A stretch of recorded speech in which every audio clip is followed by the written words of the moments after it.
Hello, and welcome to the 223rd,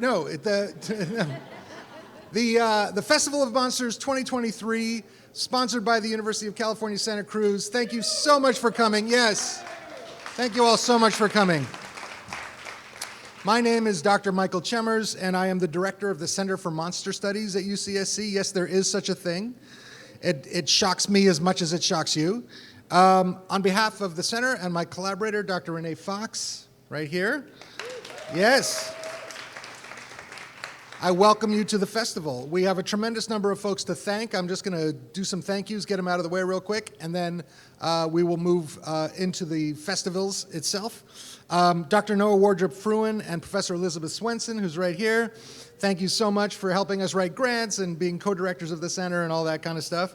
I want to thank the center staff, Jen Mahal over there, Shai Johnson-Bay, Angela Rangel over there at the date, and Labris Willendorf. Where's Labris? There you are. Hey, Labris. They have all put in an enormous amount of work into this festival, and without them, the event would not be possible. I want to thank our wonderful family of donors, including but not limited to James Gunderson. Thank you so much, James. Peter Koha, Alec and Claudia Webster, Vinita Sood-Balani, and Hayden Blackman. Thank you so much.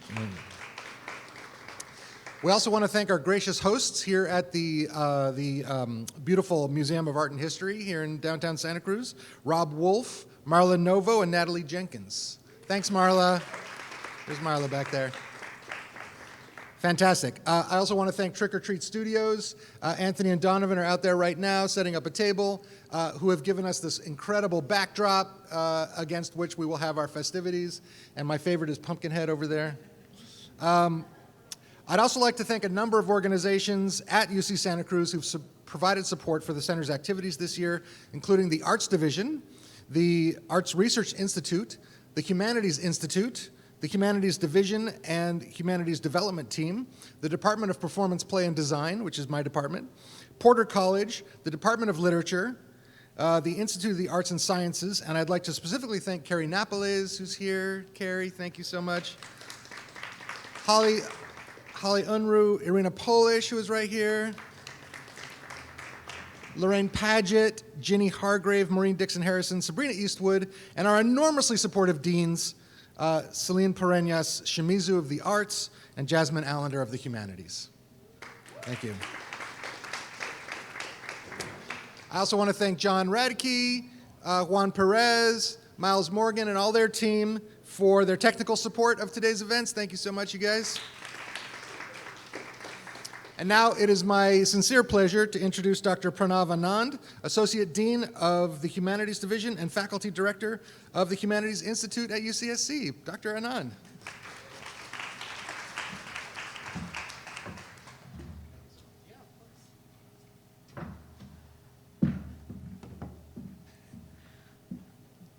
The land on which we gather is the unceded territory of the Awaswa-speaking Uyupi tribe. The Amamutsan tribal band, comprised of the descendants of the indigenous people taken to missions Santa Cruz and San Juan Bautista during Spanish colonization of the Central Coast, is today working hard to restore traditional stewardship practices on these lands and heal from historical trauma. My name is Pranav Anand, as Michael said, and at UC Santa Cruz, I have the pleasure of serving as the faculty director of the Humanities Institute and the associate dean for research in the Humanities Division. And on behalf of those groups, and I could say the Arts Division as well, I want to welcome all of you to the second Festival of Monsters. It's 3 days, I mean, it's sort of amazing, 3 days of performance, of play, and scholarship on the nature of monsters. It's sort of a crazy thing, as Michael says. The Center for Monster Studies is an interdisciplinary collective that supports this festival, a pretty amazing podcast you should all check out. I've now told 12 people about it. I listened to it on a long drive. I got a little bit scared in the middle of the night. And it's the kind of crazy-sounding, genre-bending innovation that we at UC Santa Cruz are really proud of. The festival's mix of public talks and exhibition, book and stage readings, a scholarly conference, and of course the Monsters Ball tomorrow night, is the kind of path-breaking, public engaged scholarship that we are all so excited to foster at UCSC. Scholarship that really impacts how we view and understand ourselves. So I'm going to share a little personal anecdote about this, if you don't mind. Almost precisely 3 years ago, in the middle of the pandemic, in October 2020, I found myself and my 3-year-old daughter then sort of hands deep in newspaper and glue, because while everyone else was doing sourdough, we were making paper mache. This is what she wanted to do. And so in October, she wanted to make us a Halloween costume. We actually didn't get that far, but we decided to make masks. And we decided, or maybe I decided, to make plague doctor masks. Do you remember? They were a thing, right? And we wanted to do them for Halloween. None of them actually survived. My 2 older boys used them to fight with each other, and they all collapsed, unfortunately. Otherwise, I'd bring one today. And I was thinking about the festival a few days ago, and suddenly I remembered this experience. Those moments when you remember things from the pandemic, and you're like, wait, did that actually happen to me, or was it a dream? And I remember that, and it was in part because, I was reading this really wonderful profile of the center in UCSC magazine, and it just suddenly I thought about making plague doctor masks, and how actually that was a form of that was an interaction between me and the monstrous. In that article, Michael and Professor Noah Wardrip-Fruin, who Michael mentioned, and is one of the co-directors of the center, both comment on the ways in which we use the monstrous to reclaim aspects of the monsters and reclaim aspects of ourselves by embracing, identifying, and ultimately empathizing with monsters. We find a way to liberate ourselves from our own fear. And that's probably not novel to all of you who are here. You probably know that. I didn't. And I have to confess, I don't self-identify as a monster lover. I don't mind them, and these puns are now for Renee, but I'm not dying to think about vampires or wrapped up in the afterlives of mummies. I don't even really like Halloween. I really don't. But even me, I realized there I was mid-pandemic having that same kind of experience, and I didn't really recognize it at the time at all. It was only 3 days ago that I realized that's what I was trying to do, to make meaning out of calamity. And that's sort of amazing that I was experiencing this, because I had seen some of Michael's course videos for his amazing online course. We were designing online courses at roughly the same time, and I thought, that has nothing to do with me. And then 3 years later, that was me. It was quite impressive for me to learn that about myself. In a recent article about the festival in Forbes, that I guess was just a few days ago, Associate Professor Renee Fox, one of the other center co-directors, likens this process to a kind of mirroring. We see ourselves in the monster, and then we empathize with them, and then we empathize with ourselves. And the plague doctor, I thought about it a little bit more, is like a sort of horrific funhouse mirror reflection as well, if you think about it. These were people who were going to help, and succor the people in the plague, and then they ended up being harbingers of death themselves. That's a form of mirroring. And then in turn, they became a form of art in Commedia dell'arte, and these beautiful masks in Venice that are a form of beauteous horror. And then in turn, now, there I could be with my 3-year-old and be making them for Halloween. And I don't know if you've seen this, but there actually are these little squishable plague doctors now. So kids love them. My now 6-year-old is plague doctor. She really wants a plague doctor Santa. And I was I don't know about that. But that shows the way in which we can reclaim ourselves and reclaim the monster at the same time. I think about that because one of the central claims of monster studies is that studying the monster helps us understand what it means to be human. This is also what people say about the humanities in general. And I don't really like that phrasing usually because I think it's not very meaningful, but the reason I'm telling you this anecdote is because it really is true. In my case, it helped this human understand himself By looking and understanding that concept and connecting it with myself, I realized that there I am doing the thing that people do. I guess I'm like everyone else, right? I'm not very unique, but also I have a way of connecting, like I can make sense of my own behavior, and that's very powerful, and it can be, I think, when you empathize with yourself and you understand yourself, you really are able to reason about your place in the world better. So I want to thank you, Michael, Noah, where's Noah? He's not here. Oh, wherever Noah is, and Renee for triggering this insight in me. I really benefited a lot from it. The Center's team this year is pursuing a cluster through the Humanities Institute in Technological Monsters, and I can't wait to learn from them what other things I'm doing right now as we inch towards the AI calamity, so I can learn about what other forms of coping that I'm doing. So I'm looking forward to learning what I'm doing right now. So it's probably time to get the party started. So let me just close by doing two things. First, I want to reiterate Michael's thanks, in particular to the amazing staff across the university and here at the MAH who put this kind of event on. It's complicated, and the fact that it's sited in 3 different locations makes it all the more crazy. So if you could join me in thanking all of the staff for making this possible, I'd really appreciate it.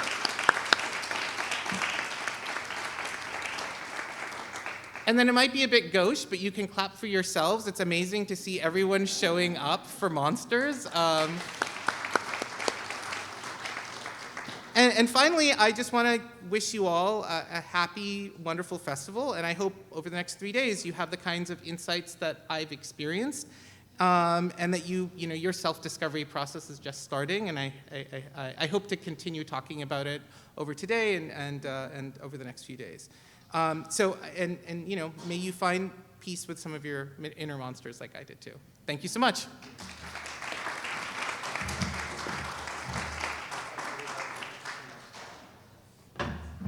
Thank you so much. That was really lovely. We really appreciate it, Dr. Anand. To begin the festival, we are very, very, very privileged to have with us Addie Tsai, who is an author, a queer non-binary artist and writer of color who teaches creative writing at William & Mary. They also teach in Goddard College's MFA program in interdisciplinary arts and Regis University's Mile High MFA program in creative writing. Addie collaborated with Dominic Walsh Dance Theater on Victor Frankenstein and Camille Claudel, among others. They earned an MFA from Warren Wilson College and a PhD in dance from Texas Women's University. Addie is the author of Dear Twin and Unwieldy Creatures, which is one of my favorite adaptations of Frankenstein, nominated for a Shirley Jackson Award for Best Novel.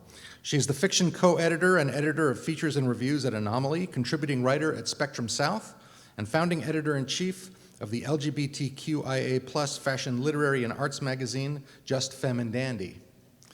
And Addie is going to be interlocuted today by Ronaldo Wilson, who is,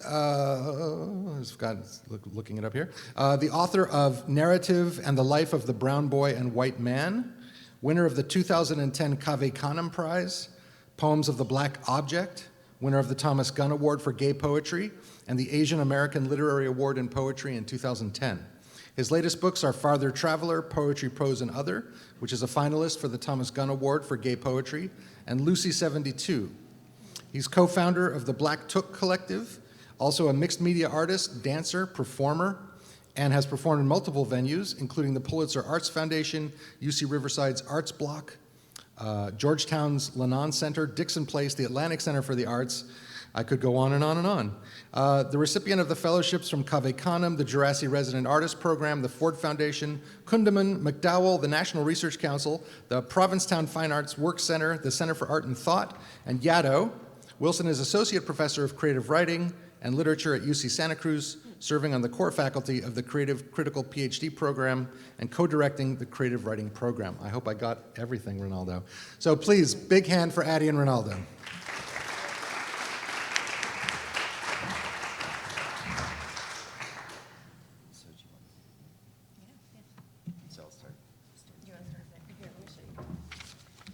Hello.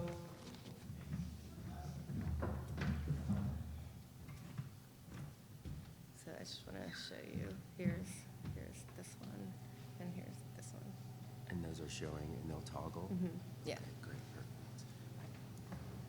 Thank you. This is a beautiful conference and occasion to sort of meet in the moment of the monstrous, in the sort of valence around monstrosity and all of its possibilities.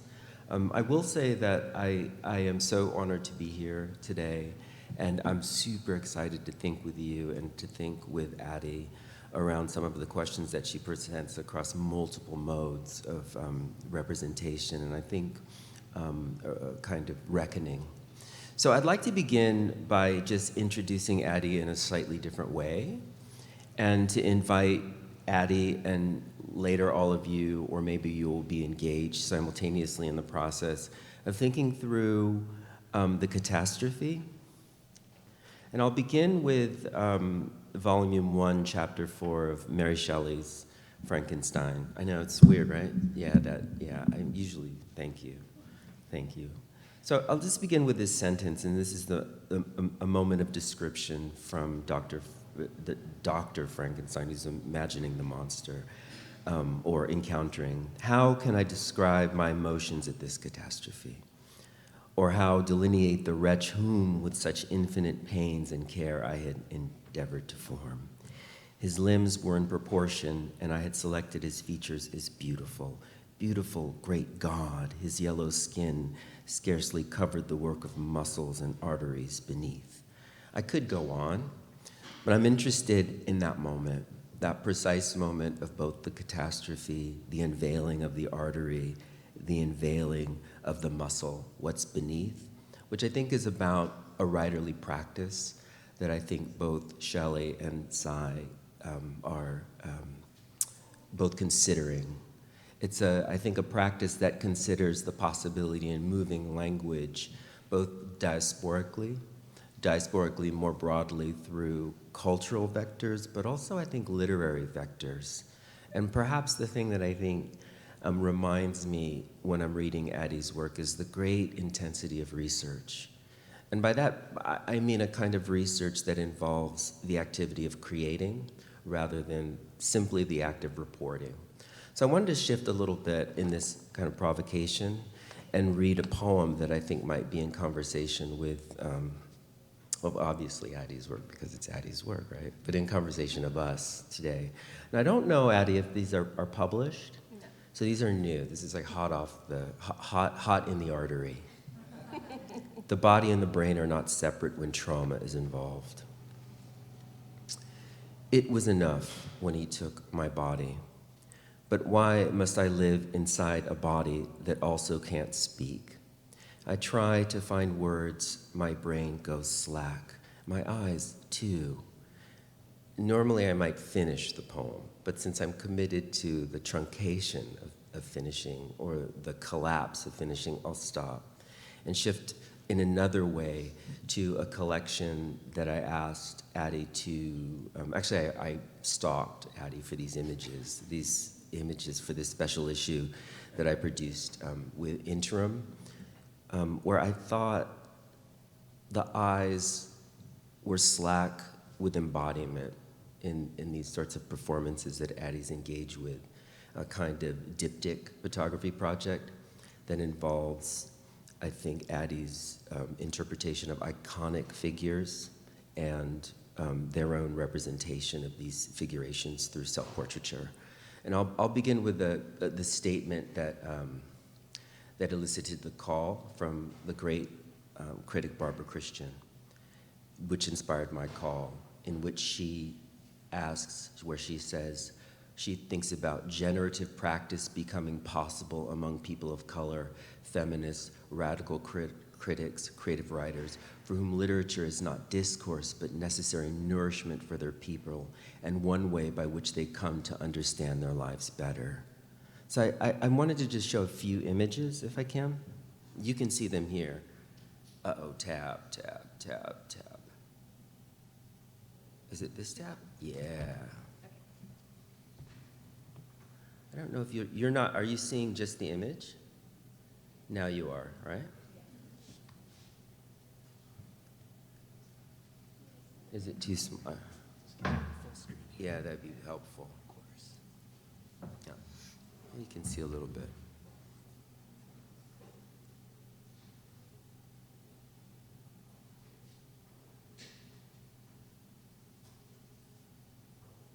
So some of you may know, some of you may not know these pairings. There's some that you may know, Carrie Mae Weems. Some you may know, some you may not know. These are so stunning, right?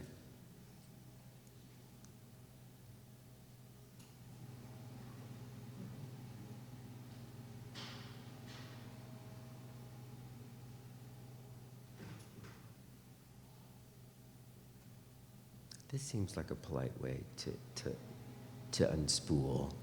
And so I'll invite Addie now to read from, I think we're going to start with Unwieldy Creatures, and to think about this moment of the kind of catastrophic and awakening and a beginning, maybe through these 3 modes that Addie works in. Sound fair? See you on the other side of the planet. Thank you. So I always call Ronaldo like my big brother in art and writing. He laughs at me when I say this, but we've known each other for over a decade, so it's really wonderful for us to be able to do this today. So I'm going to read 3 different excerpts. The only thing you really need to know, this is a very faithful, queer, non-binary, biracial Asian retelling of Shelley's Frankenstein.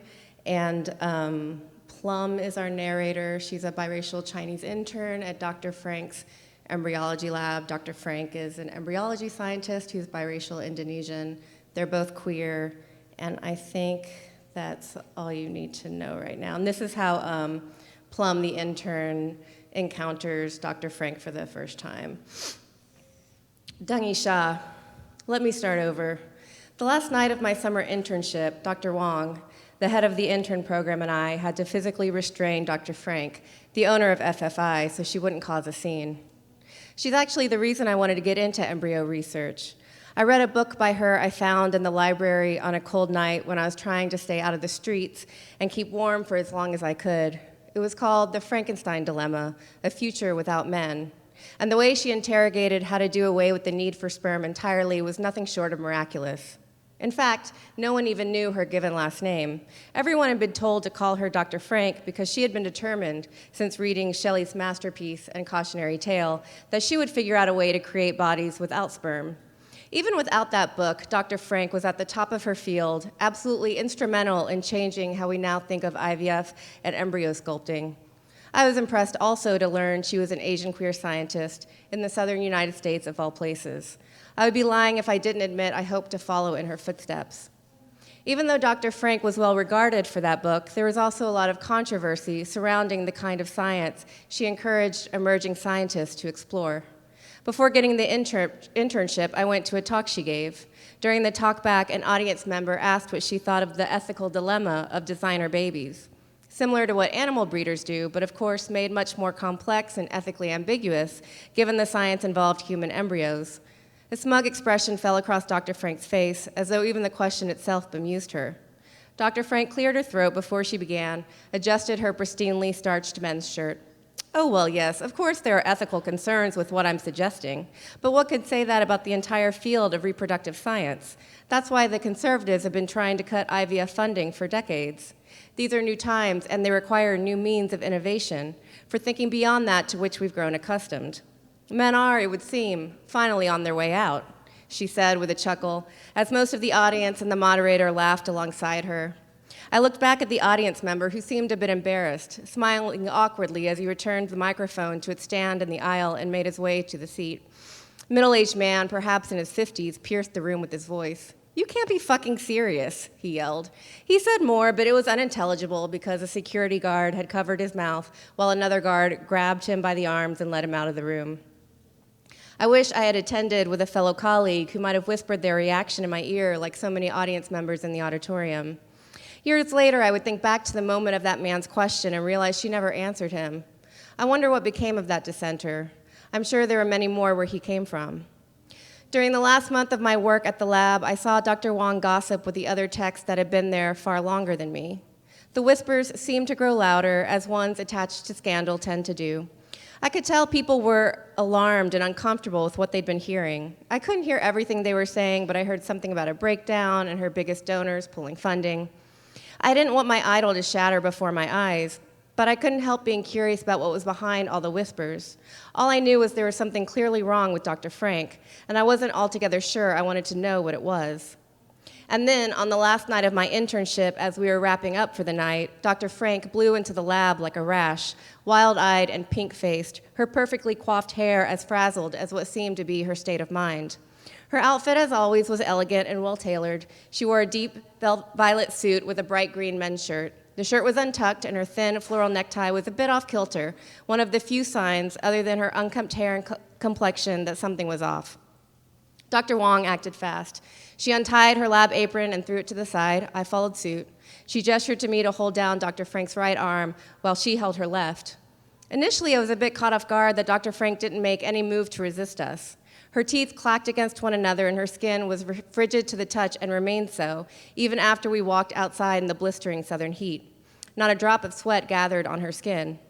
I have to admit, even as I tried to maintain my composure, I was unnerved by her freezing skin, the accelerated speed at which her eyes darted back and forth, like someone on the verge of a mental break. When living on the streets as a runaway teen, you learn a thing or two about how little it takes for people to snap. Whatever was going on, she wasn't well. She kept looking behind her, and I couldn't be sure if she was itching for someone to find her or petrified that they would. I didn't have enough information myself to make any kind of assessment about whether it was rightful suspicion or paranoid delusion, or both. Dr. Wong gripped her hand as I finished locking up the lab, securing it with the code on the keypad and my thumbprint. We walked her straight to the bathroom in the pub down the street, threw some cold water on her face, and wet her hair back. Dr. Wong took both of Dr. Frank's hands into hers a bit awkwardly, as it was obvious their relationship hadn't yet earned this kind of intimacy.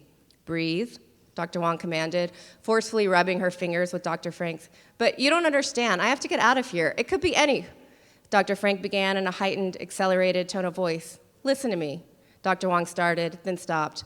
She walked over to each of the bathroom stalls, squatted to look underneath to ensure no stall was occupied. Look, I'm not saying I don't believe you. Everything I've heard, who knows what's true? But whatever you're referring to, it's not going to come in here, that's for sure. And out there, anywhere around the lab, people are talking. No one's going to give their money to a queer woman of color who might be going crazy in the South.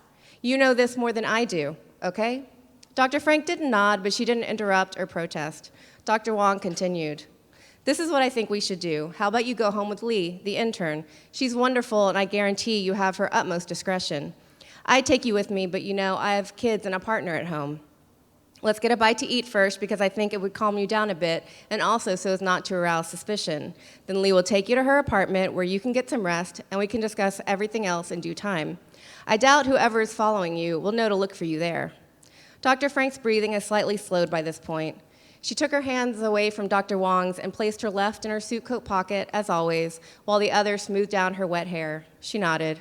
Dr. Wong, very much in charge, led us out of the bathroom.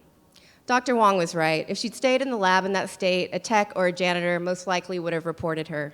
Who knows where she would have ended up? Maybe they would have called the police, had her arrested, or even institutionalized. A great mind like hers? What a fucking tragedy that would be. Like Claudel sequestered just as she hit her prime. Not on my watch, at least not if there's anything I could do about it. Dr. Wong tried to normalize things at dinner. She introduced us, told Dr. Frank about the work I had been doing. Over a comforting meal of burgers and ciders, her brown face began to recede back to its normal shade, and her chestnut brown hair, just a touch or two lighter than mine, resumed its usual relaxed position as it gradually dried and fell away from her face. But she still didn't utter a single word. After dinner, we caravanned in 2 cars to my apartment. The lab had furnished me with a generous stipend that allowed for comfortable housing. I'd already paid through the next month since I was still debating my next move, and honestly hanging around the hopes FFI would hire me in a more permanent capacity. And so it was that I took care of Dr. Frank, my superior and my idol, for the next few days as she slept on my pull-out sofa. I tried to offer her my bed, but she refused with a vigorous shake of her head. I fed her xiangbao, a neuromen I picked up earlier that day from a local dumpling house, and offered her constant water and cocooned her in blankets in hopes it would ease the chill determined to rest in her bones. At times, I inquired about Dr. Frank's level of comfort, or if she had finished a mug of tea or a bowl of soup I'd offered her. She just nodded or shook her head accordingly. After a few days, the initial wildness in her fell away little by little, and she finally began to look like the version of her I was most familiar with from afar, on those rare occasions she would breeze through the lab with prospective donors, or from the many videos I watched of the talks she gave around the world. The warmth returned to her cheeks. After asking for her permission, I touched her skin to check for a fever or prolonged chills. I was pleased its temperature no longer made me recoil inwardly with shock. On the 5th day, she finally spoke for the first time since Dr. Wong had silenced her panic-stricken cries. I was so eager to talk to her, but also somewhat hesitant to ask what it was that had transformed her into such a frenzied, distressed creature, that initially I only viewed her from my own obsessively inquisitive lens. After all, this was my chance to ask the person I admired most in the world anything I wanted. When would I get exposure like that to Dr. Frank again? I asked about her research, and she seemed relieved by the opportunity to speak about it. After so many days of absolute silence, I was struck by the smooth eloquence with which she spoke and moved by how forthcoming she was with her ideas and research, what led to her field of study, how she developed her game-changing hypothesis. I, on the other hand, became so starstruck I could barely get words out of my mouth fast enough as I tried to shove 50 words at once out of my awkwardly small mouth. Inadvertently, my sentences were accompanied by an agitated stutter. What a sigh. She smiled gracefully as I stumbled over myself in excitement and fervor, responding as though I were a colleague and not an awkward fan geeking out. It felt like a dream come true, and yet at times it felt selfish and narcissistic to only consider what knowledge I could gain from someone so clearly in pain. She asked me about my own studies, and even though Dr. Wong had told her all of this when we first met, I didn't mind refreshing her memory. She seemed particularly intrigued by my being a runaway teen, an aspect of my story not even Dr. Wong knew, and one I didn't anticipate revealing so quickly. I could tell it sparked something in her that related to whatever she currently grappled with, but I tried not to pry. Eventually, though, leaning towards me with an elbow on each knee, Dr. Frank forced my hand. You've been very sweet not to meddle in my affairs, especially given how generous you were to offer your wonderful home as my hiding place. But I can tell you're dying to know what's behind my peculiar behavior and exactly what I'm hiding from. I'm no fool. I know everyone in the lab is talking about me. Scientists try to act above such pettiness, but they gossip just as much as the next person, maybe even more. She smiled, looking directly into my eyes with a candor I hadn't seen her express thus far, and gave me a little wink. The wind I held tight inside me collapsed as though I'd been holding my breath for days. I cleared my throat, unsure of how to respond. Yeah, well, of course I've heard little whispers here and there, but I try to just focus on my work and move on. But please, if you want to talk about what's going on for you, I'm happy to listen. I placed my hand on her knee in a somewhat forced attempt to offer compassion instead of voyeurism. She smiled. I do want to tell you my story, if for nothing more than to warn you, for I feel there is something in our stories, what I can intimate of yours at this point anyway, that unites each to each. Maybe the only good that can come of what happened to me is its potential to help another, like you. I can see that dangerous twinkle in your eye already. It would mean something to me if I could at least save a fellow scientist and an inquisitive mind like yours from a future of torment. I giggled out of recognition. This is no laughing matter. But, oh, I remember what it was to be you. So young, headstrong, the world at your fingers. You don't know what I mean yet, but I think you'll see once I tell you all there is to say. I was puzzled by her introduction to whatever she was preparing to tell me. It was ominous, but like she said, I was young, naive, and too full of the elixir of ambition to even guess what she was hinting at. Now it was her turn to reach towards me. Her eyes returned to a bit of their earlier wildness as she tried to implore me to receive what she would divulge. I also felt that with the intensity of her gaze, she was testing me as well, to see if I could handle it. I did my best to return her gaze, but I was so enthralled by her, it was hard to focus once I felt the skin of her hand. A soft tingle of electricity shot up my arm, but I tried to appear as nonchalant and earnest as possible. I couldn't help but want it to mean something, that I was special enough to be touched, that only I was privileged enough to hear her story. After Ma, after Ba, it was hard not to find myself drawn to her, if only because someone as important as she was drawn to me. It didn't occur to me not to get ahead of myself, to even wait to hear what she had to tell me before riding that train of hope and anticipation. I knew what I wanted it to mean. Rookie mistake. Dr. Frank excused herself and left the room. My heart dropped to my stomach as I assumed I'd ruined everything with my insecurities and pride, my one chance to connect with my idol. Before I could sink too far into my own self-shaming, she returned with an old tape recorder and a box of unused cassettes, still protected in their shrink wrap. I want to tell you the entire story. If anything happens to me, promise me you will share my story with the world. I nodded solemnly. That's when she began to tell me what happened to her, a story so akin to my own, and yet which took turns so frighteningly separate that I feel I have no other recourse but to share it. Besides, there's no way to tell my story without telling hers too. Just as she did all those years ago, now I too feel compelled to share it in hopes it will keep others from the choices that took me down my own foreboding path. Perhaps communication with another is the only thing we have to keep us from the darker depths of fate. Okay, I'm going to read a couple more sections. Let me see.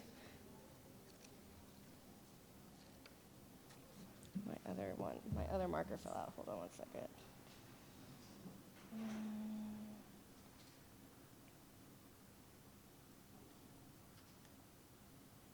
Actually, I'm gonna use this one.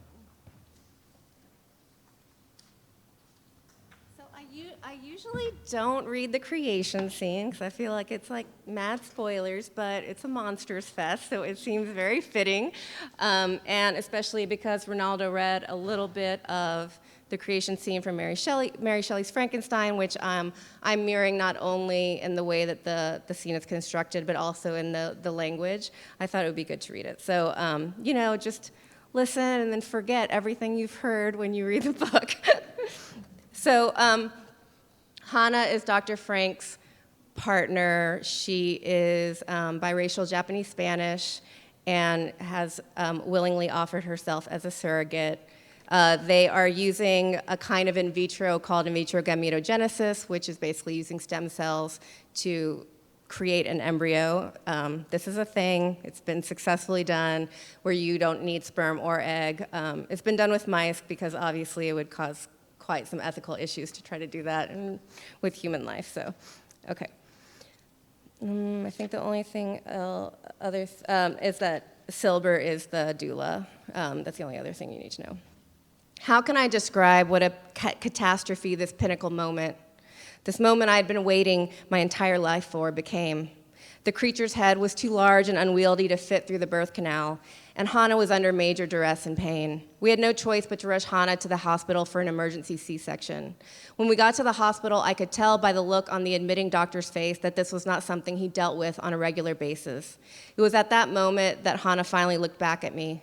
We shared a silent glance, a shared feeling of tremendous fright, for we knew that the genetic mutation of this child was not altogether unexpected. Now that we were certain it was here, there was no denying it.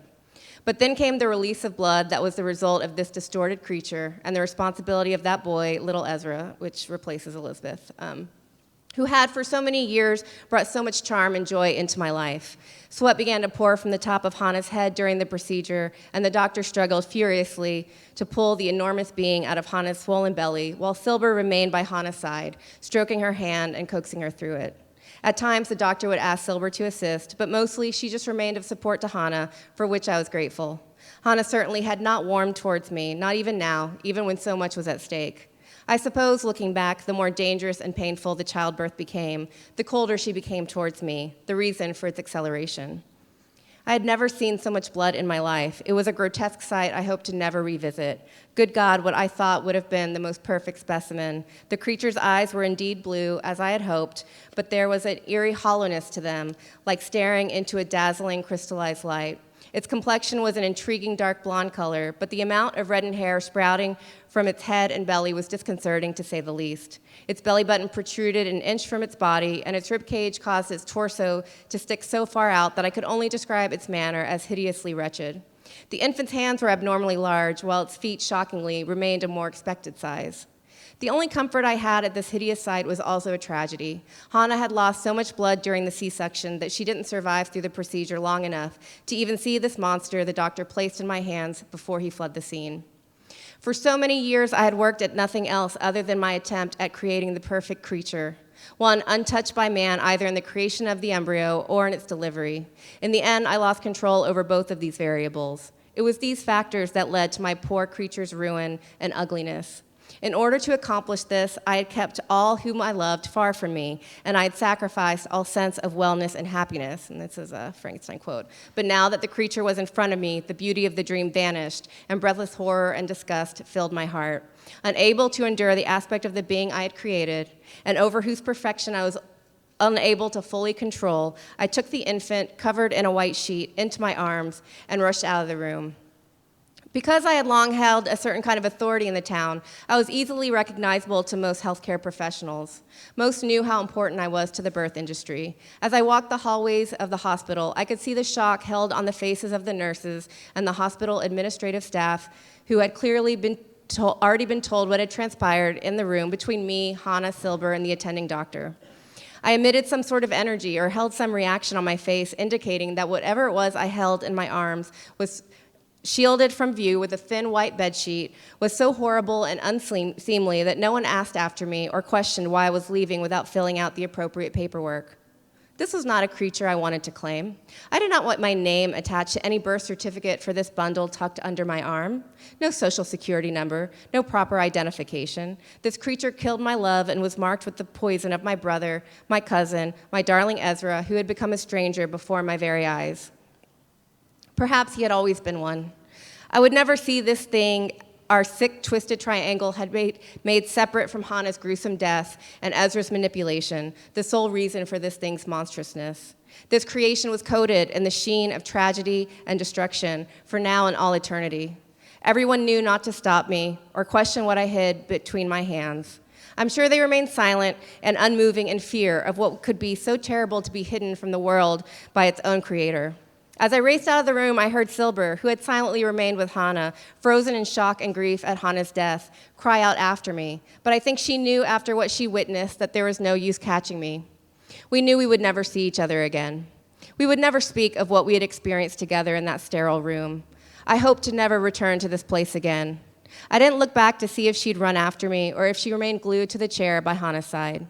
I ran to a nearby forest. In a state of frenzy and confusion, I left the newborn at the base of a tree, telling myself I would return for it after I cleared my head. I would figure out what to do then. I returned to the hospital to tend to Hannah's body, but I knew in my heart that nothing could bring me back to that tree, that hideous being, and the scene of the failure of my one dream and love. After roaming the streets for several hours with no purpose or destination in mind, other than to flee what I had witnessed and erase it from my mind, I finally exhausted myself and walked the long distance homeward, hoping it would help me sleep off this nightmare.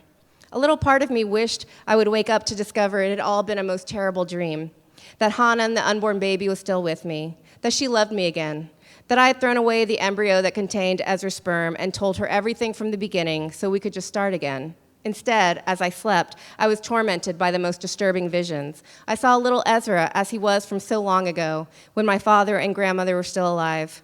But it was as though his and my father's faces had merged into one pair of piercing eyes of blue.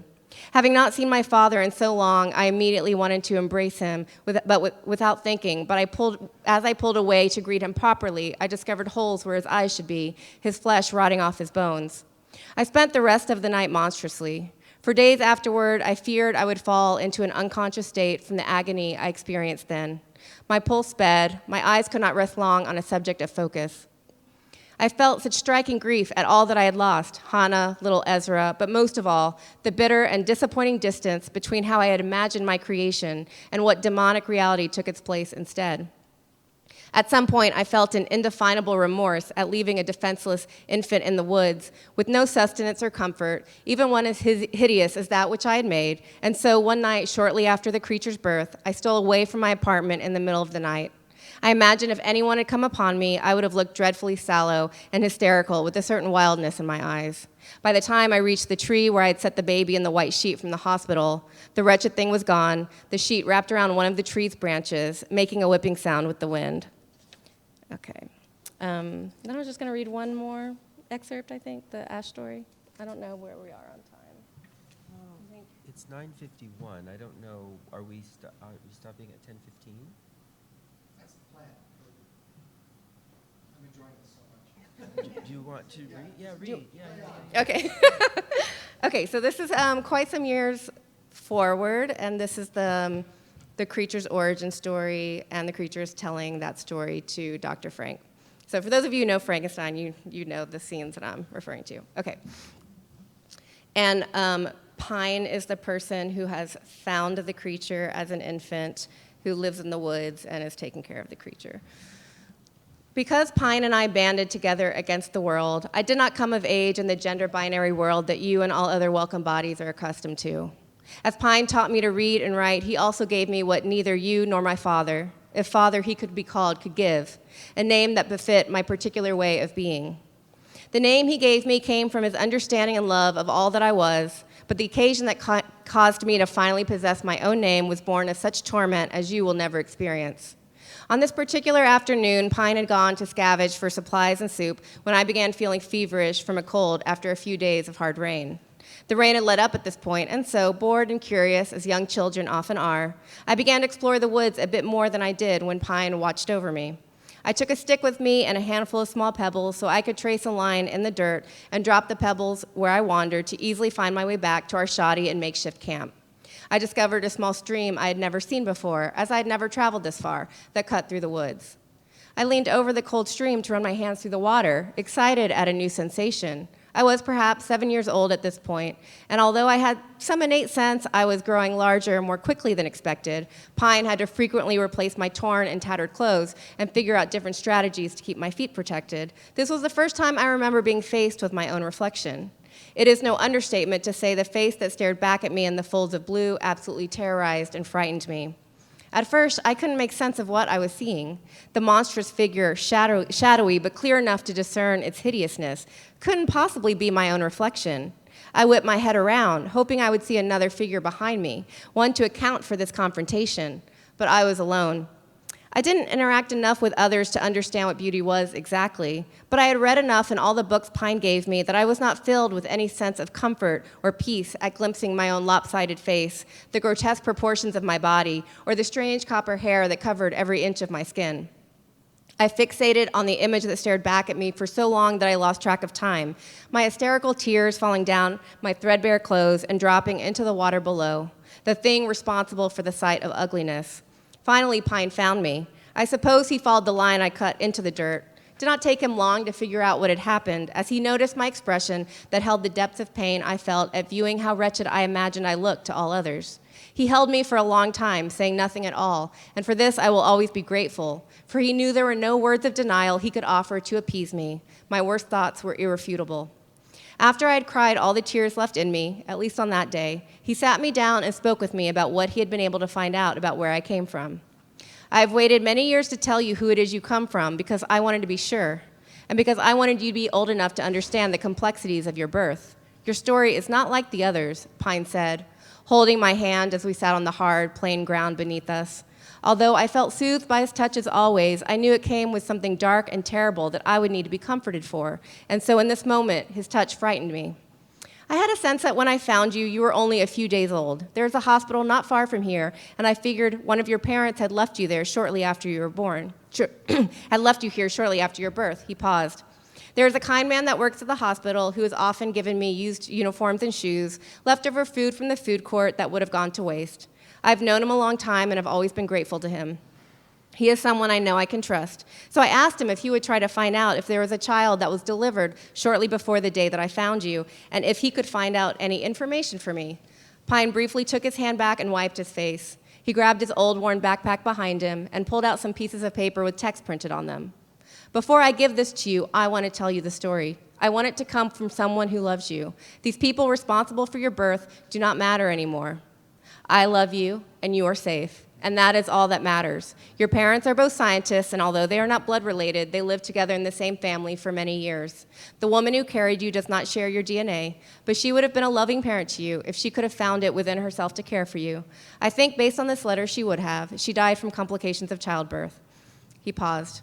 Many people in the world get hung up on ambition. They lose sight of what's important. He stroked my long, greasy hair and cupped his hand around the back of my neck. You have always been such a treasure to me. If you know anything, know that. He held a letter from Silber, who, as you know, is the midwife at my birth, addressed to Pine's friend, whose name was David Black. He and Silber were not close, but because Silber's clients often ended up, for one reason or another, needing to be admitted to the hospital for safer births than she could provide, they had grown fond of one another. David had a feeling that Silber might know something of what had happened to this mysterious child Pine spoke of, and so he reached out to her. He was grateful to be asked after so many years about the most tragic case she had worked in all of her years as a midwife. In fact, losing Hannah in such a disastrous way had struck her so deeply that she never returned to midwifery and changed occupations altogether. Silber wouldn't discover until a few days after Hannah's death that Hannah had sent her a letter shortly before she went into labor, telling her all that had transpired to bring me into the world. Hannah had predicted that she might not make it through the delivery. She assumed rightly you would never tell anyone what had happened, and so she left this knowledge with Silber, a woman she trusted, and the only one she imagined would keep the story safe until it was the right time to reveal it. This letter told the entire story of how I was conceived and delivered. I learned I live with a condition called gigantism due to a genetic mutation that came from both you and my father. It was this day I learned who you were, and through Hannah's letter, I also found out what Ezra had done to cause you to scorn my birth. I discovered Ezra did not just want revenge for being rejected. It was his greed, like my grandfather's, that caused him to lay claim to everything he sought, and that was also the agent which destroyed my chance at beauty and happiness in the real world. Both of you were responsible for the source of my repugnance, the reason I had been abandoned and left to die. I felt great sadness for my mother, Hannah, carrying me against her will only to lose her life at the end, and tremendous guilt that it was my body that killed her. At the same time, I was unspeakably grateful to Silber for her generosity and willingness to share my story with another, and for David to share her story with Pine, who shared it with me. Without a story of where you come from, how do you understand the ground beneath you that holds your feet? In Silber's letter, she wrote that Hannah spoke of your kalalai, which means masculine woman, and Dr. Frank identifies with, an Indonesian word, a word I had never learned before but was intrigued by. I didn't know I was part Malay and Chinese, that my grandmother grew up in Indonesia. It gave me great happiness to learn my birth story. Pine used this conversation as an opportunity to talk about what it meant to be male and female, and how Pine had learned long ago to reject the constraints of societal dictates of gender and race and everything else in between. Pine offered me a name to hold on to, like a home where none could be found. Not for someone like me. Not for someone like Pine. He asked how I felt about the name Ash. Pine explained how the word signified both the body of the tree and also the absence of it, and he'd read that ash trees are at once male and female, flower and tree. It was perfect. Not only did it resonate with my split and liminal nature, but I loved its connection to the only person who had ever loved me. It would always remind me of Pine, the only family I'd ever hoped to find. From that point on, I had a name to call my own, a name to remind me of where I came to live in the middle of the woods and where I first found love. I wanted to live with Pine forever, but I would discover that my mutant body and self kept me from that constant too. Together, we found a suitable singular pronoun that wasn't gendered, one that came from my grandmother's birthland of Indonesia, Dia. I liked the sound of it. I thought if I ever were to be in a situation in which a pronoun would need to be used for me, if I ever became part of the world, this would be the pronoun I would use. It felt perfect given my dual-gendered self, my thinginess.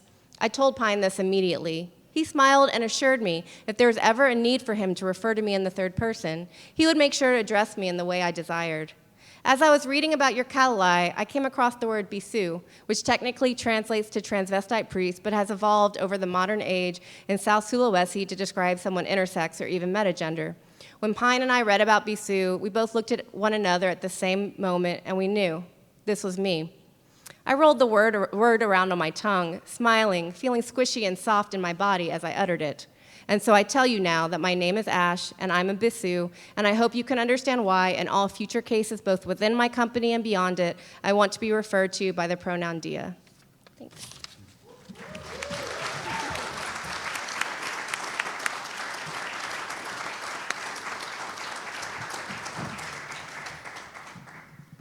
Thank you so much for that reading. I'm really, really interested in the arc of those three pieces. You know, hearing them is quite different than sitting with them. Some terms came to mind, some big terms, I think. Maybe just I think this might be an easy way, not easy, but a kind of a direct way to think about the pressure points of working in the kind of triptych that you presented. I wondered if you can talk about eternity. It's like a giant. And I'm just gonna hold that for a little while. The kind of eternal in terms of the sorts of ways in which you're thinking through institutions, whether the medical institution, the literary institution, the institution of genre. And, I think about that because I do feel that, Shelley did leave a kind of indelible mark on the sort of literary landscape. But I also think in terms of what you're doing as an interdisciplinary artist and writer is in keeping with the gesture to understand the eternity or the eternal as perhaps less of a kind of sort of specious way to think about time, but rather how do we deal with character? So I think it might be interesting for you to maybe talk a little bit around just the kind of eternal resonances maybe of the work. Why fiction? Why the story? Why the kind of utterance of naming even? And we can talk a little bit more about that. I see it in the poems too, and also in the performance work, and even in the kind of scholarly intervention, which I think is wrestling with this idea of how do you think about the kind of, your work is extremely special in the ways that it's, as I was hearing it, it sort of utterances into the vernacular of how we, many of our students and how sometimes we introduce ourselves, right? And I'm thinking about the eternal in relationship to the kind of sort of always needing to be present. Such a big word. I'll try. But I think what I want to start with is that I'm definitely someone, even outside of Frankenstein, where I sort of cycle around the same themes that connect to my personal life and identity. And I'm just going to do that forever. I have no problem with it. One of the things that happens when I go to talk to students about this book is that the faculty that bring me often say, oh, it's so great that you're just so open about the fact that you're so obsessed with Frankenstein and that you just like own it. And I'm just like, I think it's a good thing to, just be connected to your obsession. So I actually even find this attitude that there's something that you should be ashamed of in relating to obsessions really interesting, because I think all writers and artists are often making work out of the things that stay with them as readers, as viewers, as consumers, as audience members. But the big three things that brought me to Frankenstein that continue throughout my life are being an identical and also what are called mirror twins. A lot of people don't know what that is, but 10% of identical twins are born with mirroring features. The typical way that you learn this is one is left dominant and the other one is right dominant, but they're often mirroring features. So my sister and I both have freckle above our lip on the opposite side. We walk with the opposite swinging arm. The idea is that looking into my twin's face is like looking into a mirror reflection. There are some pretty extreme cases in which mirror twins are born with organs on the opposite sides of their body. And the reason for the mirroring is because the egg splits basically right before being conjoined. And so you're starting to see these kind of like interesting symmetries. So my life is an identical twin. I read Frankenstein at age 19, which is the same age Shelley was when she wrote it. I was in a romantic slit in my undergrad. And so my sister and I came of age at a really frustrating point of twins in media. So like Double Mint Gum commercial, like there was like a lot of twin stuff happening in the 90s. Mary-Kate and Ashley, Sweet Valley High, all of the really tropey things. And then, of course, being biracial, being of mixed race, also highly stigmatized in the 90s, way more than it is now. Certainly the creature story connects to a lot of people of color as other, but for me, like, it felt truly resonant as a person of mixed race, not just in terms of like being kind of considered monstrous, but also the way that the creature acquires language by eavesdropping. I'm not fluent in Mandarin. My father never really immersed me in the language, but I was surrounded by people speaking Mandarin my whole life, and so I really connected to the ways that he has to find other avenues to learn language or become familiar with language because the traditional methods of language acquisition are not available to him, right? So And then in terms of the twinning, I was just really fascinated with how Shelley creates this mirroring between the Frankenstein and the creature. And even though they're experiencing very different like maladies or plights, she uses almost the same language to describe the way that they look at the beautiful Swiss Alps as like just insulting how like devastating they feel internally, and they both talk this way. And so I thought that was really, I was really intrigued by that as a twin. And then I guess the final thing would be, which connects a little bit to the poem of mine that Ronaldo read, is that I was raised by a narcissistic father and I was experiencing maternal abandonment. I had not really done any deep examination of that, but those were sort of like the central ways that I personally connected to the novel. And then I had no idea that 20 years later I would still be doing this work. But I've done, I guess I can also say that I've done a lot of different things with Frankenstein. I've written dramatic monologues, I've worked on a dance theater adaptation, I've written poems, I've written a memoir, I have, so I've also looked at various kind of creative ways to kind of connect to the work.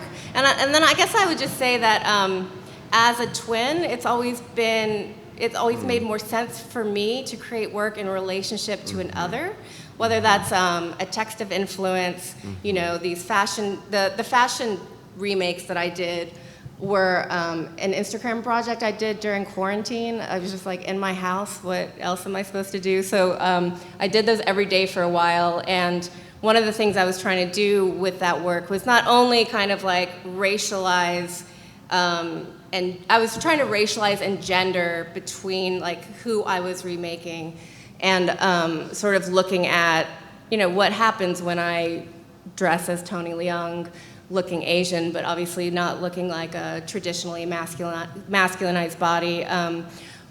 What happens with an Asian body remaking Josephine Baker or Frida Kahlo or Alvin Ailey, and also looking at the particular kind of ways that these people are represented through image. And so yeah, I'm trying to think if there's anything else I want to say. Well, there's everything else in that address, I think, because my next question, sort of the way that I was thinking was also around reflection. I was just trying to think about the bigger categories that the work, moves under that I think might be instructive. And because I think they're quite complicated, and I will say this, that those moments of a kind of suspended animation and invitation to animation with a kind of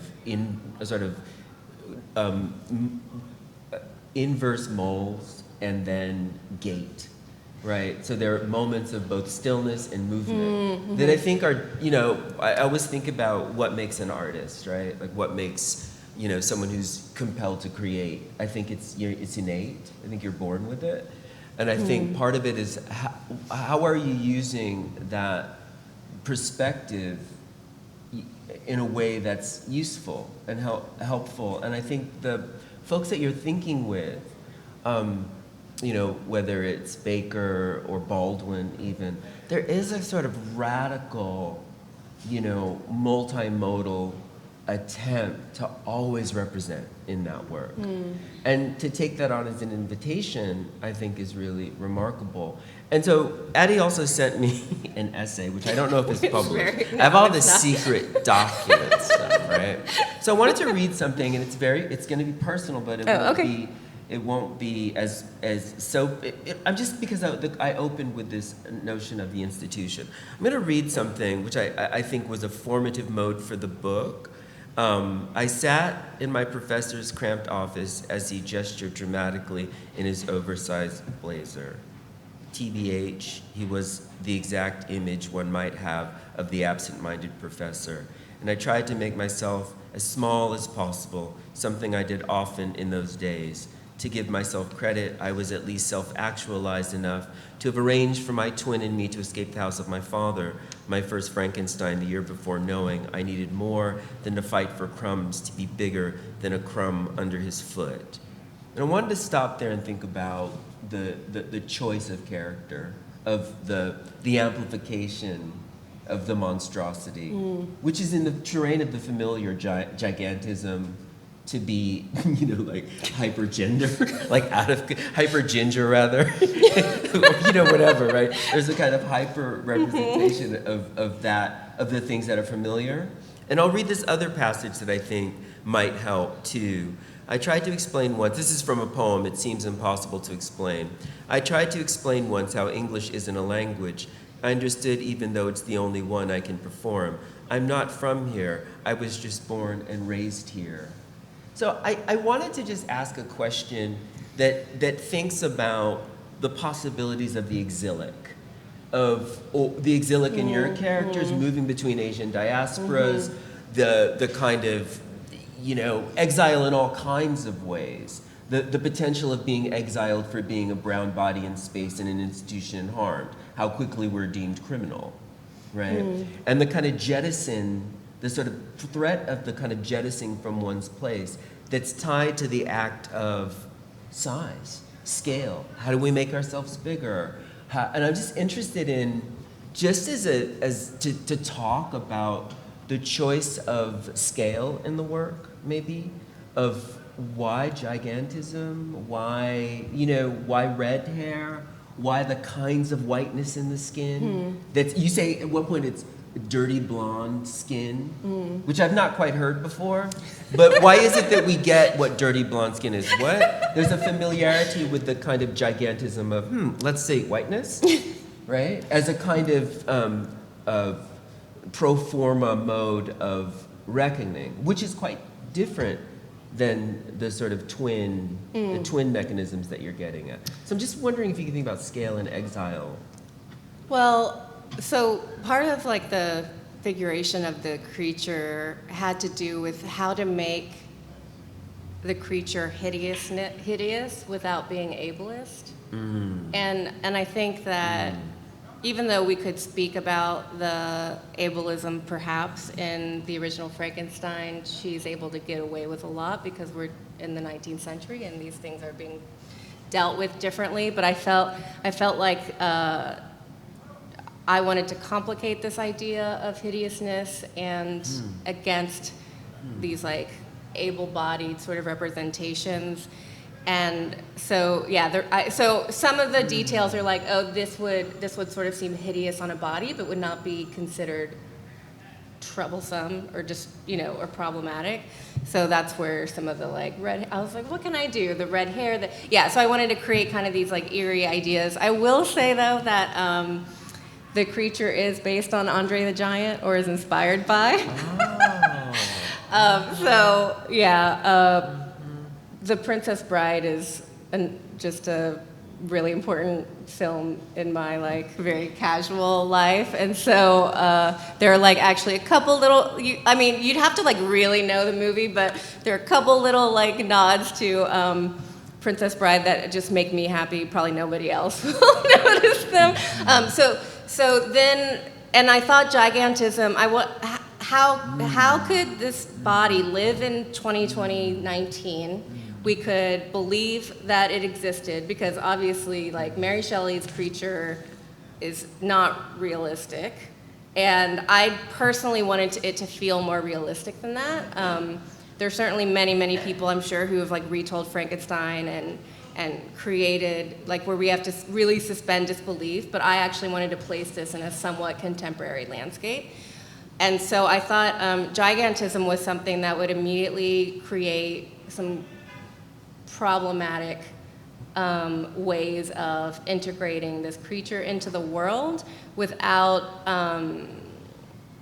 without being fucked up, without being something that would immediately create some really problematic representations of ability and disability. So that was where gigantism came in, and it's also what basically, so Pine takes care of Ash for a while, but it's also what basically causes Pine to ultimately leave Ash, because Pine is trying to keep from the police, from the authorities, while living in the woods, and so Ash's size becomes something that Pine can no longer contend with. And so, yeah, so I was sort of thinking about those sorts of ideas. And, you know, I think Andre the Giant lived with a lot of complex realities based on his condition. It was a complex medical condition, but it was also complex in terms of like living in this, like living in the world. It felt like something that was both very real, but could be in a certain societal way seen as like not fitting in, you know. So I'm trying to think other things you asked me about. I mean, I think it's just really fascinating to think around, you know, so feminist lineages, feminist lineage writing in the work next to Andre the Giant, right? The kind of space of the kind of hyper, because there's a vulnerability to no matter what the scale, right? And there, it does go back to, you know, I think about what character is, you know, just a kind of, not the opposite of what it means to be morally bereft, but how is it that we use the only words we know? Like I'm so interested in, let's just talk about non-binary, right? As another kind of, you know, capacious term that I think you're animating for the contemporary moment, perhaps in the way that, you know, a radical binary of Shelley's description of his shriveled complexion and straight black lips. I mean, do you know, I mean, it's such a kind of, almost, in some ways, it's almost a modernist kind of mark making, right? So there's something that you're gesturing towards a, you know, I mean, one might say does the work move under the sign of the speculative? Or does it hold its heart, you know, by understanding its relationship to poetry and dance also? Because I also wanted to think about that too. Movement is so important. Well, I was going to just say that, yeah, my relationship to Frankenstein is actually not about the sci-fi horror, is way more about the sort of more humanist themes that she's dealing with. But in terms of the gender, I did always find it weird how gendered the monster is in Shelley's, because like, then that means like questions about genitalia, because he's not in the world. Like, one knows themselves as being a gendered body because they're in the world, they're being given scripts, they're being conditioned to live within this gendered body. But if he's made up of these other parts, it never made sense to me how immediately male he is. That, and also, you know, that she kills off all the women is, so, you know, there was a lot of things with gender that I thought could be not just like contemporized, but just thinking more complexly, I guess, about how those scenarios would work in an actual contemporary context. The other thing I wanted to say, to go back to this idea of like size and big and small, is that in my feeling, Unwieldy Creatures, the villain is actually like toxic white masculinity, because Dr. Frank's father is a white male who's very harmful, and it's this lack of examination of his harm and his relation to whiteness that I think Dr. Frank has not reflected on. And also her sort of obsession with maintaining the same kind of status as these like big white players of power in these like institutional settings. And so this is a very real thing, as you and I both know. There are, you know, people of color who end up chasing this kind of, I think, harmful image of white status, white power, at the cost of the people in their lives, at the cost of other subjugated people. And so that's something I also wanted to show with Dr. Frank. You know, I mean, I was curious what would happen if our Frankenstein was a queer woman of color. How would that change things? I don't think she's quite as insufferable as Victor. I think you'd have to work really, really hard to be as insufferable. But I think that she's certainly like a very frustrating figure, because the life she claims to embody as a queer person is definitely not how she interacts with her creature or how she interacts with other people in the landscape that that she operates in. Yeah, I mean, I think there's a kind of, so we'll just wrap it up. We'll just say, well, okay, so how should we wrap it up? I mean, I don't know. Should we ask you if you have any questions? Because I could just go in. I mean, I don't know. How do we wrap it up? I mean, one way we might, wrap it up is to say that I think it's important to understand what's on the other side of it, right? What is on the other side of the kind of threat of this sort of, I was writing it down, a kind of,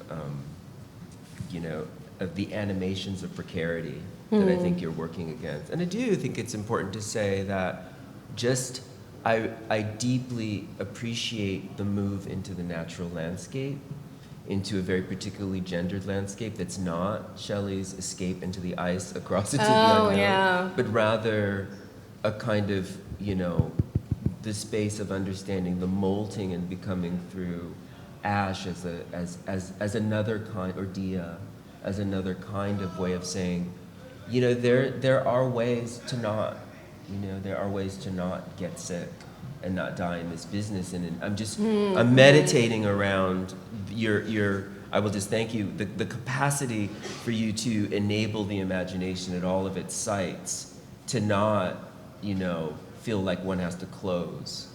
And I think that there's not only this, but can you tell us in closing about the sequel, maybe? Oh, yeah.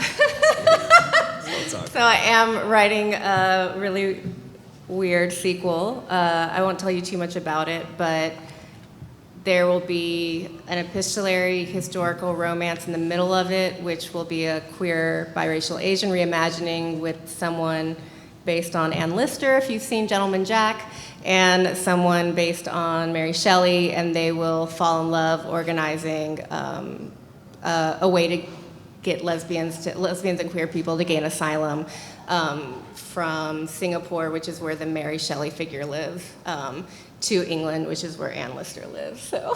Well, sneak peek. Well, thank you so much Thank for this you. beautiful presentation, and it was quite lovely. So, yay! Yeah, thank you for all. the question. Thank you.